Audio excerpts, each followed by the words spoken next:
नमस्कार। तो एक बार फिर से आपका इस नए वीडियो में स्वागत है। हम बात करेंगे कर्क लगन वालों के लिए दिसंबर 2021 की। तो आप वीडियो में अंत तक बने रहें। साथ में जो लोग पहली बार मेरी ये वीडियो देख रहे हैं, पहली बार मेरे चैनल पर आए हैं, वो चैनल को सब्सक्राइब अवश्य कर लीजिए। हाँ जी, तो अब बात करते हैं आपके लिए दिसंबर 2021 के कर्क लगन वालों के लिए। स्टार्ट करेंगे सबसे पहले चंद्रमा से। चंद्रमा तुला में गोचर करेंगे 1 दिसंबर को। तो शुरुआती 1-2 दिन में ये यहीं रहने वाले। ऐसे में आपका जो फोकस है इस महीने की शुरुआत में वो अपने घर के कार्यों में ज़्यादा रहेगा। घर के जो भी कामकाज हैं उनमें आपकी रुचि रहेगी और घर के साथ लगाव बहुत अच्छा रहेगा। साथ में कुछ चिंता अपने जॉब की भी रहेगी, क्योंकि चंद्रमा यहाँ से 10th हाउस को देख रहे हैं। तो घर का और अपना कैरियर का जो काम है वो आप संभालेंगे इस महीने की शुरुआत में, ऐसा यहाँ पर नजर आ रहा है।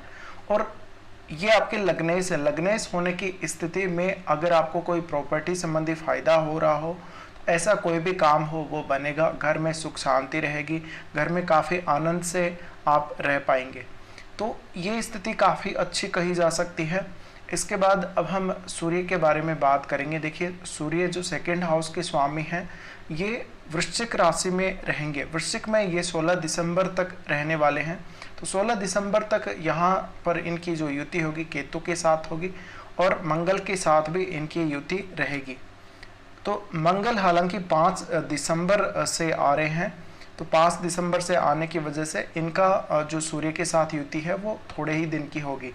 पर फिर भी यहाँ पर जब तक सूर्य वृश्चिक में रहेंगे, आपको इस समय ज़्यादातर जो क्रिएटिव फील्ड हैं उनमें अच्छी सफलता मिल सकती है। स्पोर्ट्स वगैरह में अच्छी सफलता मिल सकती है कर्क लगन वालों को। इसके अलावा संतान के साथ थोड़े रिलेशन बिगड़ सकते हैं। फादर के साथ भी थोड़ा बहुत संबंध खराब हो सकते हैं। केतु के साथ सूर्य युति कर रहे, तो ऐसे में कुछ दिक्कतें आ सकती हैं। साथ ही एजुकेशन के लिए समय काफ़ी अच्छा रहेगा। विशेषकर मंगल के यहाँ आने के बाद एजुकेशन में जो कुछ भी रुकावटें आपको आ रही हैं और संतान को लेकर भी जो रुकावटें आ रही हैं वो कहीं ना कहीं दूर होती हुई नजर आएंगी। तो जो यहाँ का सूर्य रहेगा, वृश्चिक का सूर्य, वो थोड़ी बहुत परेशानी जरूर देगा, पर फिर भी अच्छा है। और सूर्य यहाँ से लाभ स्थान को देखेंगे। हालांकि यार राहु गोचर कर रहे हैं, तो सूर्य के और राहु की आपस में बहुत ज़्यादा दुश्मनी है। इस वजह से जो आपको लाभ होना चाहिए उतना लाभ तो नहीं मिलेगा, पर फिर भी ये स्थिति ठीक ही रहेगी अगर सूर्य की स्थिति आपकी कुंडली में अच्छी है। उसके बाद सूर्य आएंगे धनु में। तो धनु में सूर्य का गोचर 16 दिसंबर के बाद होगा। 16 दिसंबर के बाद जैसे ही सूर्य यहाँ आएंगे, यहाँ इनके साथ बुध भी युति करने वाले। तो यहाँ पर जो बुध हैं वो आ रहे हैं 10 दिसंबर के बाद धनु में। 10 दिसंबर तक बुध भी वृश्चिक में रहेंगे। ऐसे में बुध का जो गोचर रहेगा, बुध का गोचर सूर्य के साथ, और इनकी जो युति बनेगी वो हालांकि 16 दिसंबर से ही बनेगी। तो ये जो स्थिति है सूर्य बुध की, वो अच्छी स्थिति कही जा सकती है आप लोगों के लिए। लेकिन यहाँ थोड़ा पैसे को उधार अगर लेते हैं, कहीं से लोन वगैरह लेते, सावधानी जरूर रखेंगे। इसके अलावा अपने कार्य क्षेत्र में आप अच्छा प्रदर्शन करें तो अच्छा रहेगा। और ये जो काम यहाँ सूर्य और बुध करने वाले हैं, यहाँ से आपको फायदा ही देने वाले हैं। यहाँ किसी प्रकार का आपका नुकसान नहीं होगा, पर थोड़ा सा आपको ध्यान अवश्य रखना होगा। इसके अलावा विदेश से जुड़े हुए मामलों में अगर आप बहुत ज़्यादा बिजी हैं, लगे हुए हैं, कोई भी ऐसा काम है विदेश से जुड़ा हुआ आपका, उसमें फ़ायदा हो सकता है। साथ ही अगर आप अपने ऑफिस के कार्यों में अभी स्ट्रगल कर रहे थे, रूटीन अच्छा नहीं था और कुछ दिक्कतें आ रही थी, वो दूर होंगी। सूर्य के यहाँ आने से आप अपने जो ऑफिस वाले लोग हैं, साथ वाले जो लोग हैं, उनके साथ बहुत ज़्यादा घमंड दिखाएंगे, बहुत ज़्यादा ईगो दिखाएंगे। और बुध यहाँ होने की वजह से थोड़ा बहुत उनके साथ मनमुटाव या वार्तालाप और कुछ ऐसी स्थितियाँ तर्क वितर्क हो सकते हैं। तो ये जो स्थिति है इसको भी आपको संभालना पड़ेगा। आपको अपने जो रिलेशंस हैं उनके साथ वो मेंटेन करके चलना होगा। ये जो बुध की स्थिति है हम अच्छी ही कहेंगे फिर भी। तो यहाँ आप अपने साहस का परिचय देंगे, अपने पूरी मेहनत का परिचय देंगे, जिससे जिन भी कार्यों में आपको बाधा आ रही है वो आपकी दूर होगी। ये ऐसा समय रहेगा जब आप हर कार्य को पूर्णतया अपनी मेहनत से करना चाहेंगे, पूर्णतया अपने जो ताकत है वो इसमें आप लगाएंगे। कोई भी काम हो, भले आप किसी भी क्षेत्र में काम कर रहे हो, तो ये ऐसा समय है जब आपको पूरा अपना जो मन है, जो अपना ध्यान है, वो अपने कार्य पे लगाना चाहिए और समय पर अपना कार्य पूरा करना चाहिए। साथ में देखिए आपको यहाँ ये जो सूर्य हैं वो सेकंड हाउस के स्वामी हैं, तो कोई अपने घर के परिवार के लिए कुछ ना कुछ आप उधार लेंगे पैसे का, या ऐसा कुछ बन सकता है आपका। इसके अलावा ये जो समय है आपका, इस समय विदेश से कोई बहुत बड़ा लाभ आपको हो सकता है, कहीं विदेश में पैसा अटका पड़ा है आपका, वो आपको मिल सकता है।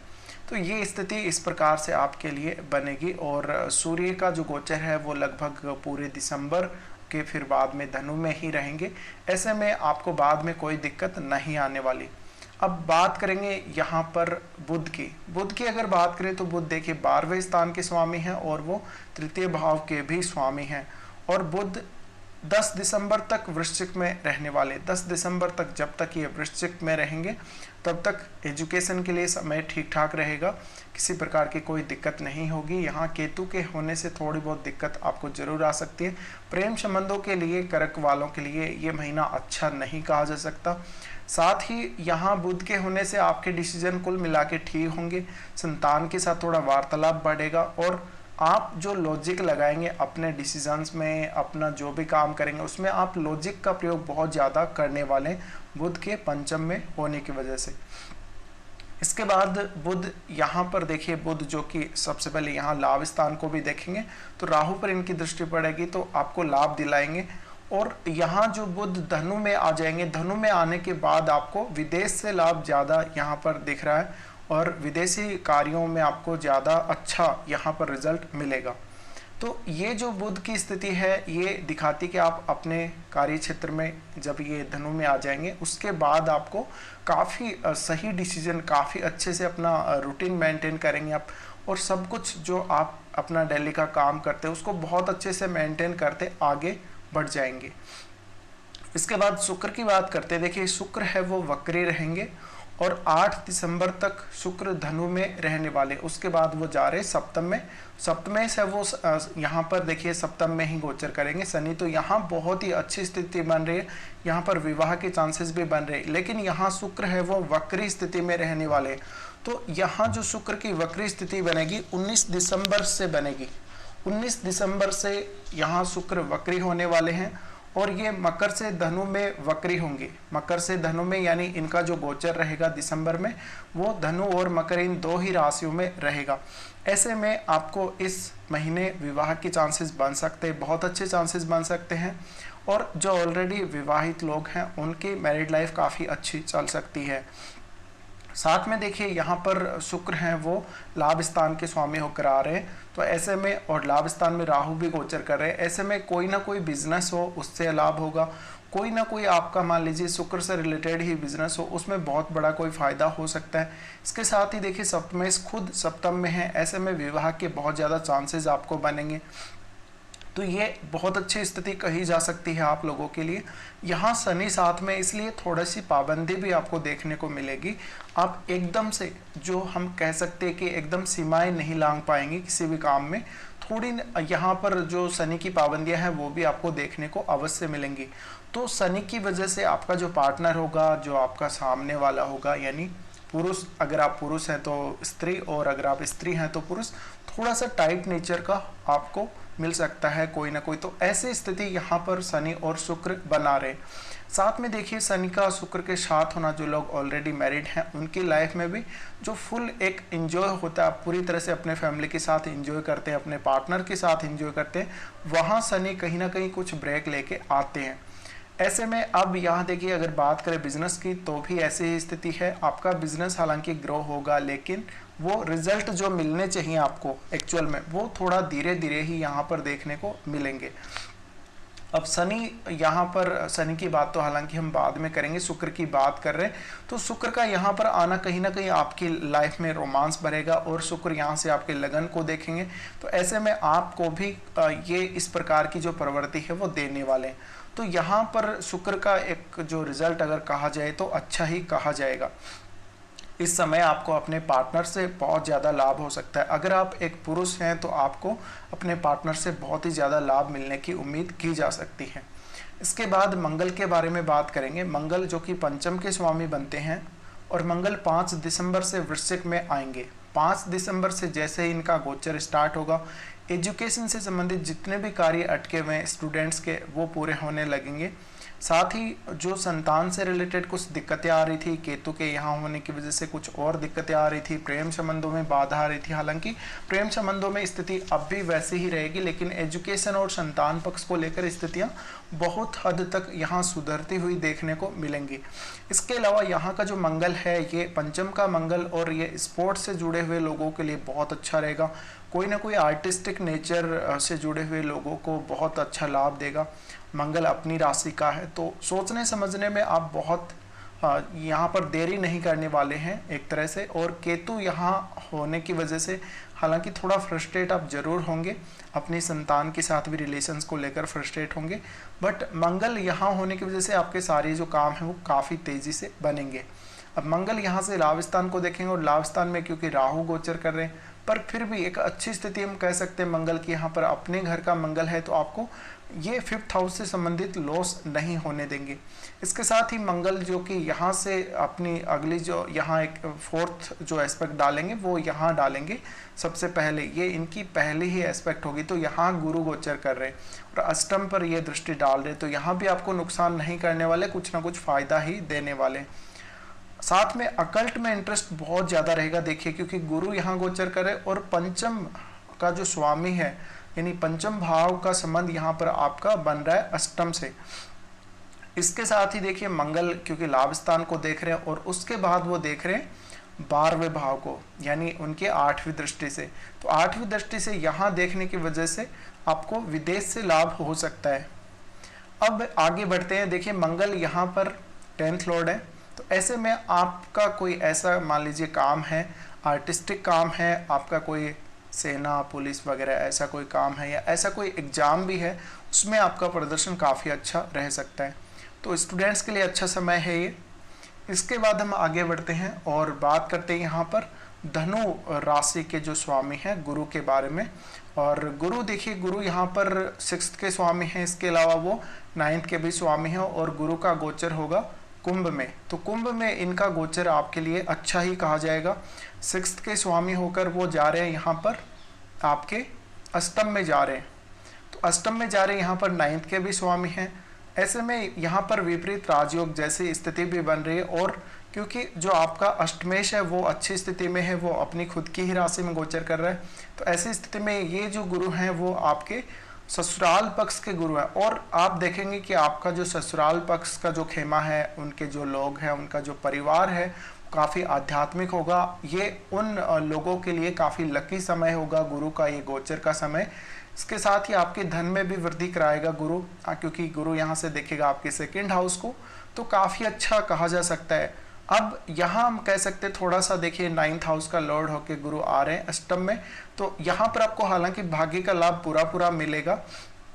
ऐसा नहीं कि आपका भाग्य का जो भी आपका सहारा है वो यहाँ पर कम हो जाएगा गुरु के अष्टम में होने की वजह से। साथ में आपका इंटरेस्ट है वो पामिस्ट्री में या अकल्ट का कोई भी फील्ड हो, उसमें बहुत ज़्यादा रहने वाला है, तो ये अच्छी स्थिति हम कह सकते हैं। तो यहाँ जो हम कंडीशन मान के चल रहे हैं गुरु की, वो काफ़ी अच्छी कही जा सकती है। इसके बाद हम आगे बढ़ते हैं और बात करते हैं शनि के बारे में। देखिए शनि का गोचर अपनी खुद की ही राशि में शनि रहेंगे, तो विवाह का चांस आपके लिए बना रहेगा जब तक शनि मकर राशि में बने रहेंगे।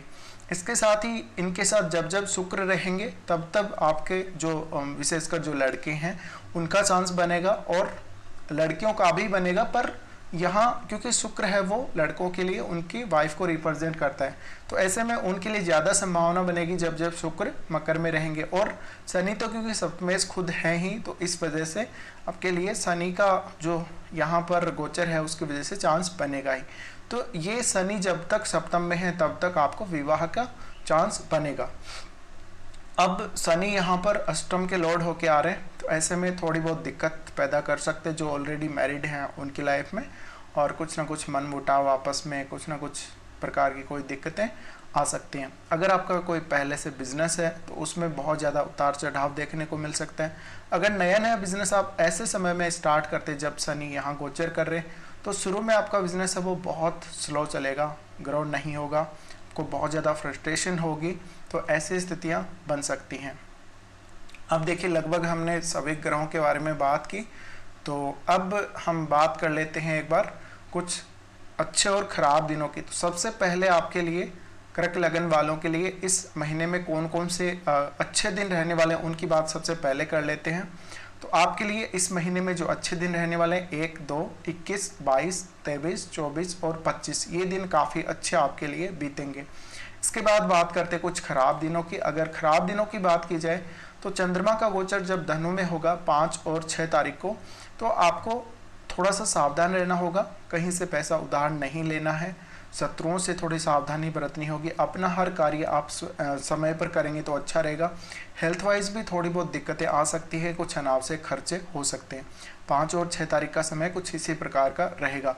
उसके बाद जब चंद्रमा एक्वेरियस में यानी कुंभ में गोचर करेंगे 9 और 10 को, तो ये स्थिति आपके धन में वृद्धि करने वाली होगी, लेकिन मानसिक चिंता बहुत ज़्यादा रहेगी, फैमिली की टेंशन रहेगी। तो ये कुछ ऐसी स्थिति यहाँ पर डेवलप होती हुई नज़र आ रही है 9 और 10 तारीख को। तो 9 और 10 को अपने कार्य को बहुत अच्छे से मेंटेन आपको करना चाहिए, किसी भी प्रकार का कोई अनावश्यक प्रेशर आपको नहीं लेना चाहिए। चंद्रमा जब मिथुन में गोचर करेंगे 19 और 20 तारीख को, 19 और 20 को इनकी जो स्थिति बन रही है, ये 2 दिन आपके लिए डिसीजन लेने के लिए अच्छे नहीं हैं। हालांकि आपको विदेश से लाभ हो सकता है, नींद से जुड़ी हुई कुछ समस्याएं सामने आ सकती हैं, हेल्थ को लेकर दिक्कत आ सकती है, फालतू के खर्चे होने की वजह से आपका हर कार्य बाधित होगा, पैसे की कमी हो सकती है। तो 19 और 20 को विशेषकर आप कोई भी नया डिसीजन लेना अवॉइड कीजिए और स्वास्थ्य का विशेष ध्यान रखिए। तो देखिए, हमने यहाँ पर लगभग सभी ग्रहों के बारे में बात की है, और राहु और केतु की यहाँ पर हम चर्चा नहीं कर रहे, क्योंकि राहु और केतु अब अगली राशियों में जाने वाले हैं, अपना गोचर नेक्स्ट गोचर स्टार्ट करने वाले हैं अगले साल से। तो उनका वीडियो आप प्लेलिस्ट में चेक कर सकते हैं। फिलहाल के लिए इस वीडियो में इतना ही।